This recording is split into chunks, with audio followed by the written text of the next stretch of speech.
Two objects cannot occupy the same point in space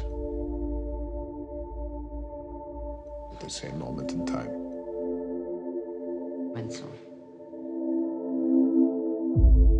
Go beat the hell out of them.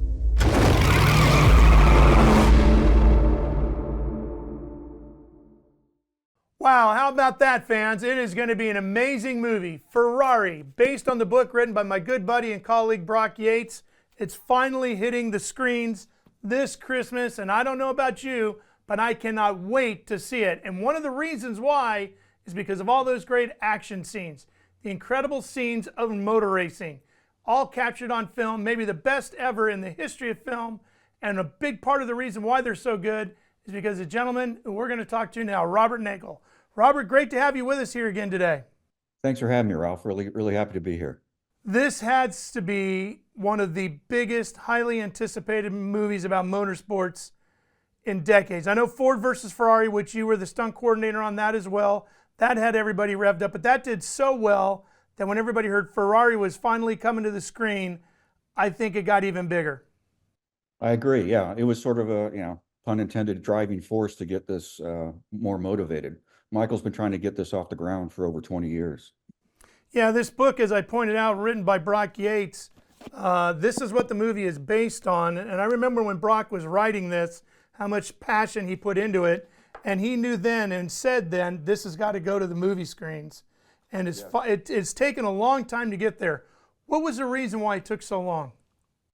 I think the studios are always a bit gun shy with motorsports films. They tend in the past not to have done very well. And so that's why I said earlier with Ford and Ferrari, I think it kind of turned that corner for everybody. What was it about motorsports movies that suddenly got Hollywood thinking differently? Is it just about the numbers at the box office, or did they suddenly realize there's a passionate fan base for this stuff?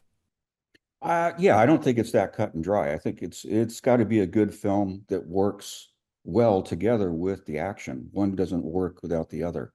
That was one of the things that worked very well in Ford and Ferrari was the racing scenes and the dramatic narrative. All of that tied together really well. And the same with Ferrari. It supports each other, which I think is crucial.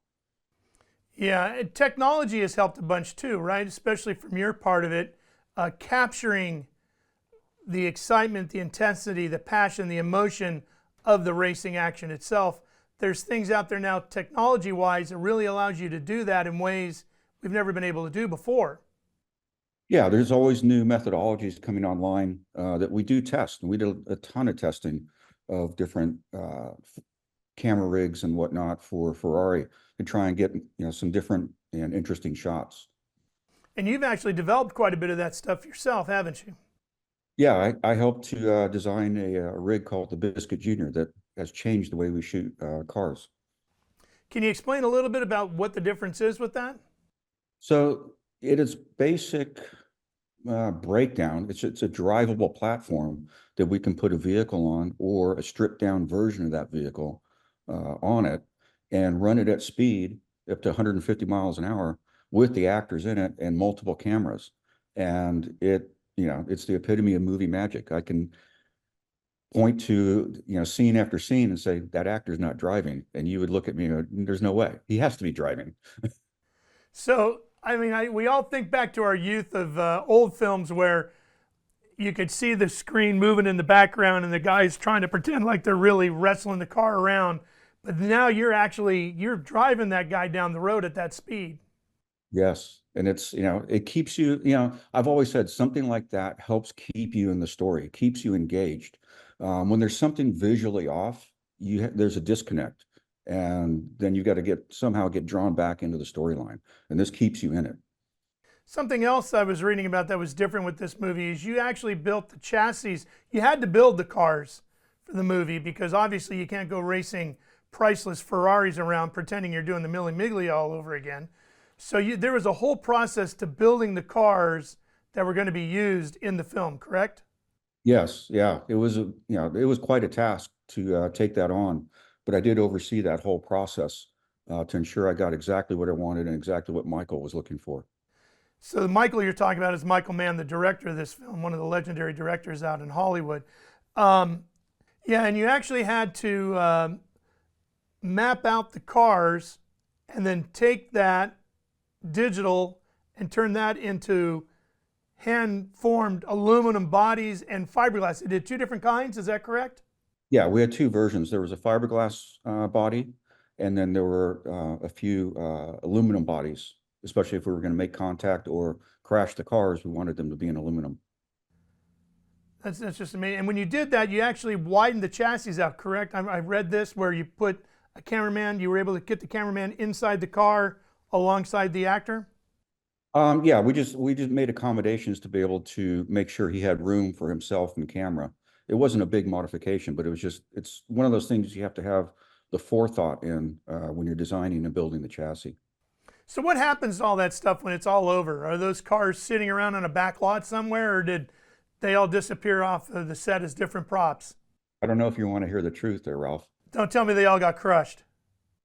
They will be crushed. Oh, that's heartbreaking. They can't exist.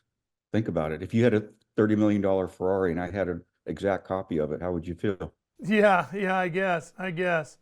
But now there are, when you're watching the movie, in the racing scenes, from what I understand, once word got out that the movie was being made, based on 1957 at the Mille Miglia, a lot of owners of collectible cars from around the world, whether they were Porsches, Ferraris, Maseratis, other vehicles that would have raced in that event, all called up and said, hey, I've got one, I've got this, I've got that. Do you want it for the film? And they were able to use them in the background. Yeah, it was really cool. So we were able to utilize some real vintage cars from that era and put the owners in them and send them off. And we just used them for some of the traffic to overtake with our cars. In this movie, you have Adam Driver as the lead character of Enzo Ferrari, who was a race car driver before this period of the movie. And then you have guys like Patrick Dempsey playing Piero Taruffi, who was a legendary race car driver. And Patrick, fortunately for you, I would assume, is a qualified wheelman. He's got quite the resume already. Yeah, it was, I loved having him on, and it's something I would rarely agree to have somebody like that drive, for their position on camera. But he did a fantastic job and had all the enthusiasm in the world to get out there and really have fun with it and do his part. So it worked out beautifully. And the nice transition was, yes, he had a lot of seat time racing Porsches, but because he's an actor, he already understands camera. So I didn't need to talk him through what you need to do different with the car. He knew exactly where to put the car for camera. So it was a beautiful, beautiful marriage, if you will. That was something I wanted to ask you about, because your list of names of stunt drivers is pretty impressive grid no matter where you would be in the racing world. You got guys like Paul Dallenbach, Marino Franchitti, and Marino actually has a role in the movie. Derek Hill, Tony Hunt, the Bucknams, John Capps, Ron Capps' brother. There's some really good race car drivers in this film, and a lot of these guys are your crew that you've used throughout in other movies like Ford versus Ferrari. When you get these guys, what are you looking for in a race car driver that tells you this guy could be a good stunt driver?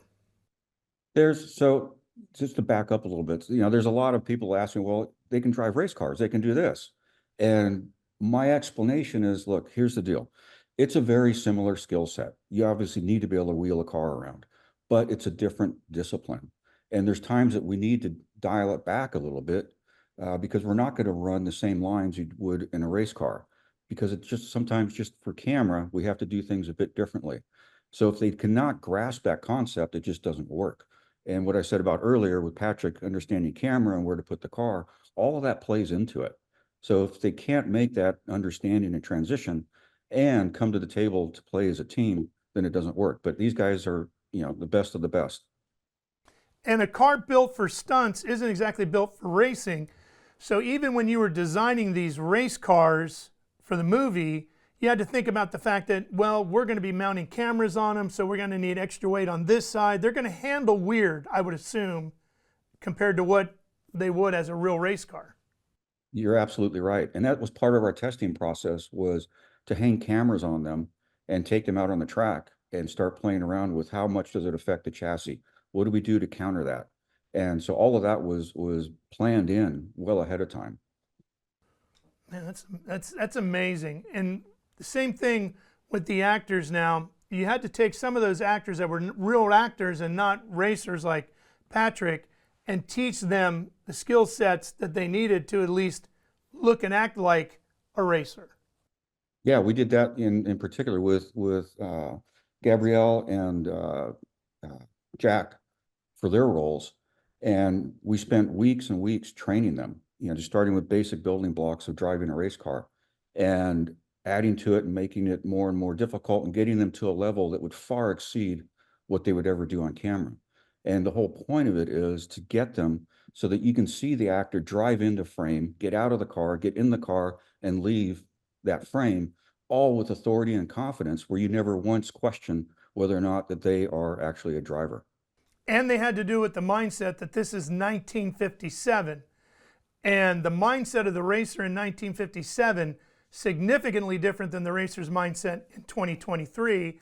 And that's where this book comes into play, Piero Taruffi's Techniques of Motor Racing, which I happen to be a huge fan of this book too. Taruffi is actually in the book. That is the character of Patrick Dempsey.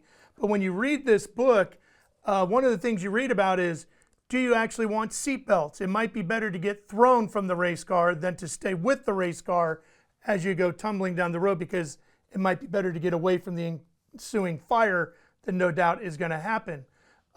So there was a whole different mindset you had to teach even the real racers about being a racer in 57. Yeah, you know, we did talk about that mindset, and unfortunately, it was an era that most drivers didn't retire. Yeah. It was a fatal sport, and the attrition rate was astounding.